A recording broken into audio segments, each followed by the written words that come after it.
Another day, another basketball stories na naman ang pagkikwentuhan natin. At ngayon nga ay ang pag-uusapan natin ang balitang nahanap na nga daw ng Los Angeles Lakers ang kanilang bagong center. At ang balitang malapit na nga daw sana makabalik si Kevin Durant sa Golden State Warriors.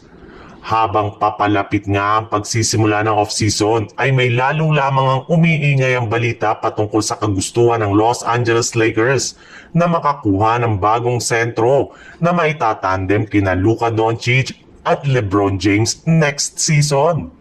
At base nga sa pinakahuling inilabas na balita, ang pinakamalapit nga daw na pangalan ngayon na gusto ng balak na talagang kunin ni Rob Pelinka ay walang iba kundi si Nick Claxton na ginawa na rin naman ngang available ng Brooklyn Nets sa trade market. In fact, seryoso na nga daw talaga ang kanilang front office na pagkuha dito as soon as possible. Inihahanda na rin naman nga po nila ang kanilang gagamiting trade package na ipang-o-offer nila sa Brooklyn Nets kapag nag-umpisa na ang off-season sa July.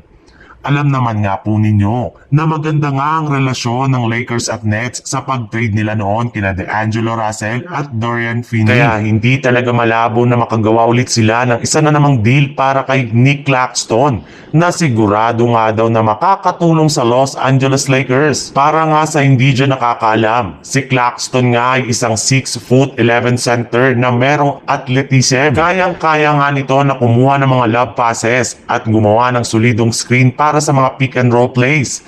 Kaya rin naman nga nito na makipagpisikalan at makipagbanggaan sa mga mas malalaking sentro sa kanya.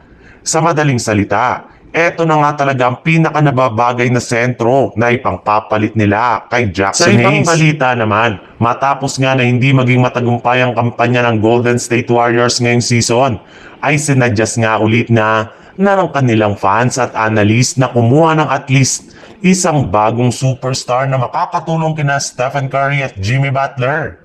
Yes, kailangan nga ng kanilang team na magkaroon pa ng isang mapagkakatiwalaang scorer sa kanilang opensa next season kung gusto man talaga nilang magkampyonato.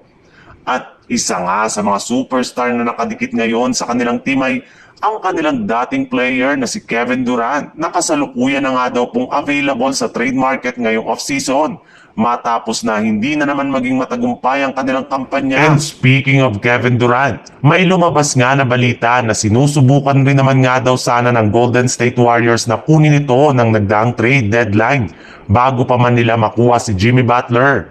Mismong si Draymond Green at Coach Steve Kerr na rin naman nga ang nagsabi na malapit na nga daw sana nila makuha si Durant ng nagdaang trade deadline. Sadyang hindi lamang nila ito nakuha. At ngayon nga na available na naman ito sa trade ngayong off-season ay susubukan ulit nga nila itong kunin sa mga susunod na linggo.